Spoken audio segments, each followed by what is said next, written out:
네, 대국민담화를 통해 노동개혁을 강조한 박근혜 대통령, 청와대 수석비서관 회의에서도 거듭 노동개혁을 강조하면서 한국노총의 노사정위원회에 복귀할 것을 촉구했습니다. 그동안 파행을 겪었던 노사정위원회에 복귀한 김대환 위원장 역시 한국노총의 복귀를 요청하고 있는 상황인데요. 정면 인터뷰 강훈중 한국노총 대변인과 함께하겠습니다. 대변인님, 안녕하십니까? 예, 안녕하십니까? 네, 이 박근혜 대통령이 대국민담화와 청와대 이 수석비서관 회의에서 모두 노동개혁을 강조하면서 한국노총의 복귀를 촉구했어요. 어떻게 보셨습니까? 일단은 우리나라 이제 경제 발전의 주역이라고 할 수 있는 노동자를 개혁의 대상으로 이제 삼은 데 대해서는 굉장히 좀 유감이고요. 네. 좀 선한 느낌도 듭니다. 네. 그리고 이제 대통령께서는 그 담화에서 우리나라 노동시장이 이제 굉장히 경직되어 있고 따라서 유연화해야 된다라고 말씀하셨는데 네. 이것은 좀 잘못된 진단이라고 봅니다. 지금 우리나라 노동시장은 굉장히 불안합니다. 이제 구체적인 예로 평균 근속 연수가 한 5.6년 그리고 정년까지 가는 노동자 비율이 한 10%밖에 되지 않습니다. 네. 지금도 이제 상시적인 이제 고용 불안에 이제 시달리고 있는데, 근데 이제 지금보다 보다 더 이제 유연화할 필요가 있다. 이렇게 말씀을 하셨는데, 그렇다면은 지금보다 노동자들 훨씬 더 심각한 고용 불안에 떨 수밖에 없다. 이제 그렇게 네. 보고요. 그리고 이제 이번 담화에서는 어떤 체벌 개혁이라든가 이런 내용이 좀 빠져 있는 것 같고, 특히나 이제 양극화의 해결할 수 있는 비정규직 감축이나 차별 철폐 문제, 그리고 이제 공기법의 어떤 확대 적용 문제라든지, 네. 그다음에 소득 불균형 해소 이런 걸 통해서 좀 더 어떤 우리나라 경제가 좀 더 건강하게 발전할 수 있는 그런 방향 제시되었으면 하는 아쉬움이 남습니다. 네, 그러니까 노측이 기대하는 또 다른 개혁들도 있는데 노동개혁 혹은 노동 유연화만을 강조하는 것은 좀 섭섭하다고 말씀하셨어요. 예. 그럼에도 불구하고 지금 이 노동개혁이 올해가 골든타임이다 이렇게 강조하면서 연내의 성과를 내야만 한다라고 촉구하고 있지 않습니까? 그렇다면 지금 한국노총은 지금 노사정위원회에 좀 복귀가 어려운 상황인 건가요? 저희가 아시겠습니다만은 지난해 연말부터 노사정에 참여해왔습니다. 네, 그랬죠. 저희가 이제 노동시장 구조개혁 특위에 참여했던 것은 어쨌든 전 세계적으로 우리나라 노동시장이 굉장히 장시간 노동이고, 네. 그다음에 노동권 보호 수준도 경제 규모에 비해서 매우 열악합니다. 네. 매우 낮은 수준이고, 그리고 이제 특히 이제 비정규직 어떤 차별이 심한 어떤 그런 나라죠. 해서 이런 문제를 해소해 보자는 차원에서 노사정에 참여를 해왔었습니다. 네. 그런데 이러한 양극화 해소를 해야 되는데 오히려 이제 정부라든가 사용자들은 시군 해고 문제라든지 아니면 취업규칙 불이익 변경 보다 쉽게 하겠다. 네. 아니면은 비정규직 규모를 점점 더 이제 확대하겠다. 그 얘기는 기간을 늘린다든지 파견 업종을 확대한다든지 이런 내용이 포함되어 있습니다. 아니면은 임금 피크제를 도입을 해서 고령자들 임금을 깎겠다. 이런 식으로 어찌 보면은 현재의 어떤 노동자들의 노동 조건을 지금보다 훨씬 더 후퇴시키는 네. 그런 안들을 들고 나왔습니다. 이렇게 될 경우에 결국 우리나라 노동시장 전체가 하향 평준화된과 동시에 양극화도 심화되는 그런 것이기 때문에 저희들이 반대하고 결렬을 선언했던 것입니다. 네, 그러면은요 지금 계속 노사정위원회가 공전을 하고 있으니까 정부 입장에서도 노동개혁을 추진하려면 결국은 이제 한국노총이 참여하는 게 매우 중요한데 그럼 지금 말씀하신 게 노동개혁 전반이 노동자들의 열악함을 더 열악하게 하려는 계약이다. 이렇게 말씀을 하시면 복귀의 조건은 뭐예요? 저희가 지금 물론 이제 크게 이제 5가지가 있는데 네. 최근에 저희 이제 김동완 위원장께서는 이제 시군 해고 문제라든지 네. 취업규칙 불이익 변경 요건 완화 문제를 제외한다라면은 복귀해서 다른 의제에 대해서 논의할 수가 있다라고 말씀하셨는데 네. 이 두 가지 즉 시군 해고 문제라든지 취업규칙 불이익 변경 문제는 왜 저희가 의제에서 빼자라고 주장하느냐 하면은 네. 지금 특히 이제 취업규칙 불이익 변경 요건 관련해서는 공기법 94조에 명확하게 나와 있습니다. 네. 과반수 노조의 동의나 노조가 없는 경우에는 근로자 과반수의 동의가 있는 경우에 취업규칙 불이익 변경이 가능하고요.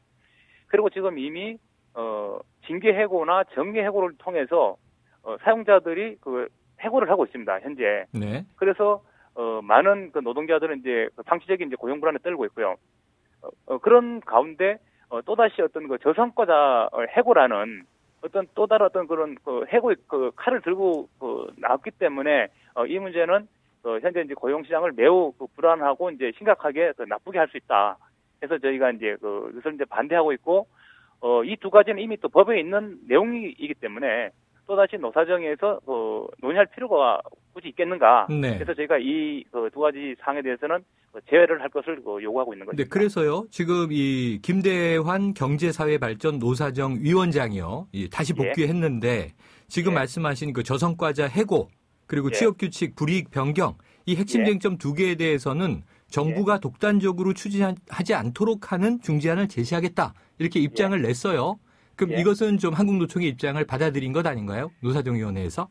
그게 근데 어느 정도 담보가 될지는 모르겠습니다만은 그냥 뭐 이렇게 이제 어느 이제 언론에 인터뷰한 걸 저도 이제 본 것 같습니다만은 완전히 여기에 대해서 제외한다라는 어떤 그런 담보가 있어야지 가능합니다. 아, 제외한다라는 것이 요구 사항이다. 네. 근데 뭐 지금 뭐 언론을 상대로 하는 것은 저희가 100%도 믿을 수 없고 지금 어떤 형태로든 보니까 저희들을 이 교섭 테이블을 끌어들이려고 하는데 들어가는 순간에 저희는 또 엄청난 또 부담을 또 갖지 않을 수가 없지 않겠습니까? 네. 그리고 지난번 협상 결렬의 어떤 핵심이 또 이 두 가지 사안이었습니다. 네. 그래서 이 두 가지 사안이 제거되지 않은 상태에서 저희가 설사 들어간다 하더라도 또다시 결렬될 수밖에 없는 그런 상황이 되풀이되기 때문에 아예 처음부터 제가 한 상태에서 들어가야 된다. 이제 그러한 입장입니다. 전제 조건이 좀 강하군요. 그러면은 대변인님 지금 한국노총 내부 문제를 좀 여쭤보면요. 한국노총이 산하단체의 의견을 들어야 하는 입장이기도 하죠. 그렇죠. 각 산하단체마다 좀 입장이 다를 수 있을 것 같은데 어떻습니까? 지금 통일된 입장입니까? 근데 적어도 이 두 가지 문제에 대해서만큼은 공감대를 가지고 있습니다. 지금 이제 간혹 저도 이제 개인적으로 전화를 받습니다만은 다른 어떤 문제보다도 특히 이제 쉬운 해고 문제 이거는 이제 저성과자 해고인데 이것은 어찌 보면은 회사가 물론 이제 지금 현재 이제 객관적이고 공정한 어떤 평가 기준 없이 만약에 이것이 악용될 경우에 이 회사의 어떤 찍힌 밑보인 뭐 예를 들어서 뭐 내부 고발자라든지 뭐 노조 활동을 열심히 한다든지 이런 사람들을 찍어서 해고시킬 수 있는 그렇게 되면은 이 뭐 회사 말 잘 듣는 사람은 어찌 보면 이제 성과를 잘 받고 평가 잘 받고 그렇지 않은 사람은 뭐 회사를 떠날 수밖에 없는 매우 위험한 내용이다 해서 이것만은 꼭 막아야 된다라고 저도 개인적으로 많은 분들로부터 이 전화를 받고 있습니다. 네, 그럼 지금 말씀하신 대로 이제 쉬운 해고, 저성과자 해고 문제하고요, 취업규칙 불이익 변경 문제 이 두 가지만은 한국노총 내의 산하 단체들도 공감대가 강력하다. 그럼 다른 문제들에 대해서는 입장은 좀 차이가 있어요? 예를 들어서 이 두 가지를 저희가 이제 특히 이제 중요하게 생각하는 것은 이 두 가지는 법에 있음에도 불구하고 정부가 어떤 가이드라인을 통해서 현장에 이제 내보내려고 하는 그런 내용들입니다. 그래서 이제 저희가 이제 어쨌든 저희 차원에서 이제 막을 수밖에 없는 내용이고 그 밖에 통상임금이라든지 분리시간 단축이라든지 뭐 비정규직 관련된 어떤 이런 내용들은 어차피 법 개정 사항입니다. 근데 국회로 갈 수밖에 없는 것이고 그래서 이제 어떻게 보면 저희가 여기서 저지를 하다가 못한다 하더라도 국회 차원에서 또 여야가 또 뭐 야당 하기 때문에 어찌 보면 이제 국회에서 처리가 가능하지만은 이 해고 문제라든지 취업규칙 이 불이익 변경 관련된 내용들은 이 정부가 가이드라인으로 손쉽게 하려고 하기 때문에 제가 이것을 반드시 제거해야 된다라고 요구하고 있는 것입니다. 자, 지금 대통령의 집권 후반기 개혁과제에서 노동개혁이 지금 가장 중요한 쟁점으로 떠올랐는데 한국노총의 입장이 지금 핵심입니다. 그래서 정부가 노동개혁이 시급한 상황이긴 하지만 제도 도입을 강행하기보다는 노동계의 목소리를 좀 더 들어보려고 노력하고 있다. 이런 입장을 내놨어요. 그럼 지금 한국노총이나 노동단체와 지금 정부 간의 협상 테이블이나 채널이 따로 가동되고 있는 게 있나요?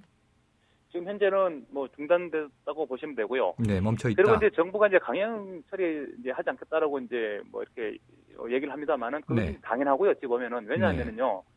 저희가 통상임금 포승에서도 이제 보아왔듯이 지금 법에 명확하게 나와 있는 내용을 만약에 정부가 그와 다른 내용으로 가이드라인을 내려보냈다 현장에. 그리고 그렇게 그 내용을 가지고 회사가 어떤 취업규칙을 불이익하게 변경을 했다. 이것은 바로 소송의 대상이 됩니다.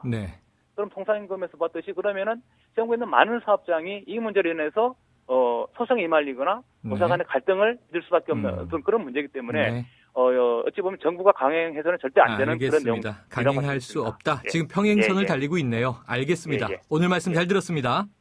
고맙습니다. 지금까지 한국노총 강훈중 대변인이었습니다.